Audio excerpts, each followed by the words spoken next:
Good news on a Sunday. The world appears to be coming to its senses. This week, British cycling ruled out biological males who identify as female from participating in cycling races. The Prime Minister, Boris Johnson, to his eternal credit, has found a backbone by saying that human biology trumps everything else. And he said this week that biological men should not be participating in female sport. Well done to Boris for standing up for biological realities. He's shown his balls and is no pussy.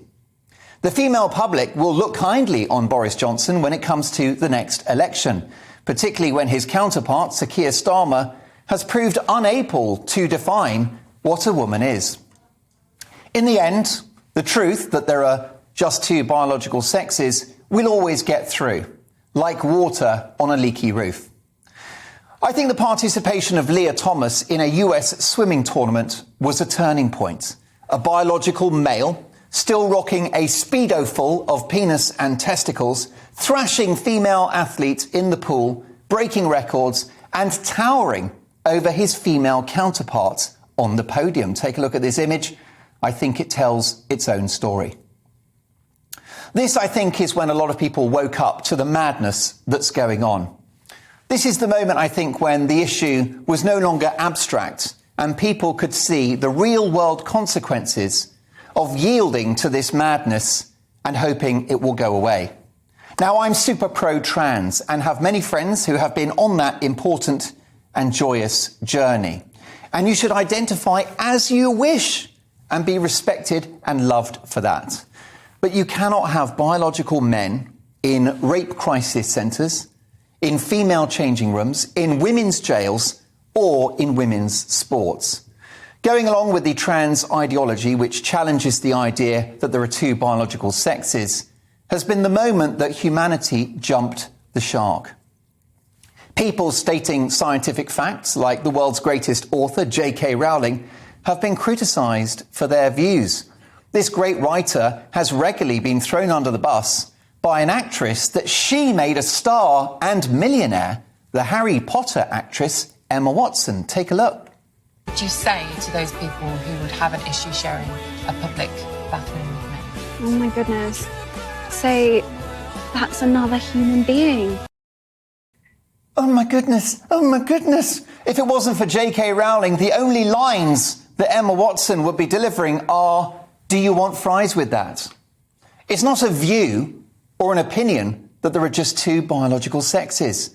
It's not gender critical, it's gender factual. It's an empirical reality confirmed by the most cursory glance at any encyclopedia or indeed GCSE biology textbook. But we have allowed this bonkers fantasy that you can change your biological sex to get out of hand.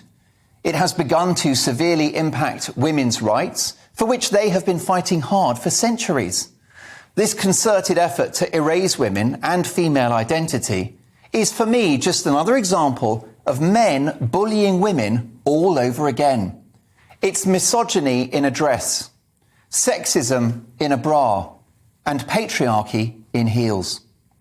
Tolerance, love and respect for people's sexual orientation and how they identify must be 100%.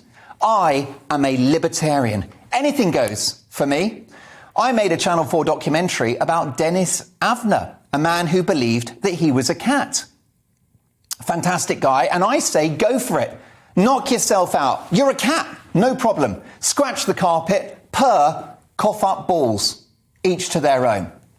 But pursuing your identity at the expense of others is not an option, particularly when it's half the human race, i.e. women. What's the point in a teenage girl giving up free time in her youth to train hard in any given sport if she ultimately has to face someone with more muscle mass, testosterone, and a masculine physiology? In other words, a man. The world's most famous trans woman, Caitlyn Jenner, a hero of mine, has been on record herself saying that males competing in female sport is deeply unfair. How right she is. Born with a schlong makes this wrong. If you want a real-world example of how bonkers things have got, look no further than the Mail on Sunday newspaper today. who report that females can be strip-searched by trans officers who were born male. Any refusal for this to happen could be recorded as a non-hate crime incident. Welcome to hell. Do you see the problem now? Someone born Barry, Steve or Andy frisking a female suspect. You're going down. My mother doesn't get angry very often. She is a picture of equanimity and calm. But just recently, even she got angry when she heard about women having their basic identity denied. Having resided in her for 9 months myself, in the autumn and winter of 73, coming out in March 1974, I speak from personal experience that there is a difference between men and women, an experience shared by all of us. You can try to make me pregnant, sure, it could be fun, but I wouldn't hold out any hope that we'll be making a baby anytime soon. None of this is opinion, it's science and it's fact. And by subscribing to this fiction, we risk permanently living in a post-truth era. Standing up to trans extremism is a test case for reality and common sense. Trans ideology is creeping into our great institutions, and it's everywhere in the media, and it cannot be allowed to go unchecked. The only thing we can fall back on is the truth. The truth is a light that will penetrate the darkest and longest tunnel. Don't take my word for it. Here is one of the greatest experts on human reproduction in the world, Professor Lord Robert Winston, speaking on the BBC's Question Time. I'll say this categorically, that you cannot change your sex. Your sex actually is there in every single cell in the body. You have a chromosomal sex, you have genetic sex, you have hormonal sex, you have all sorts of different kinds of psychological, brain sex, they're all different. Well, unfortunately, you can't say this publicly. This is one of the big problems. Even saying this on this programme undoubtedly will result in my getting a huge amount of hate mail. It always does. Reality, truth, the facts. They have always been threatened and attacked by dogma and religious and political ideology. However, reality, truth and the facts always win, but not without a fight.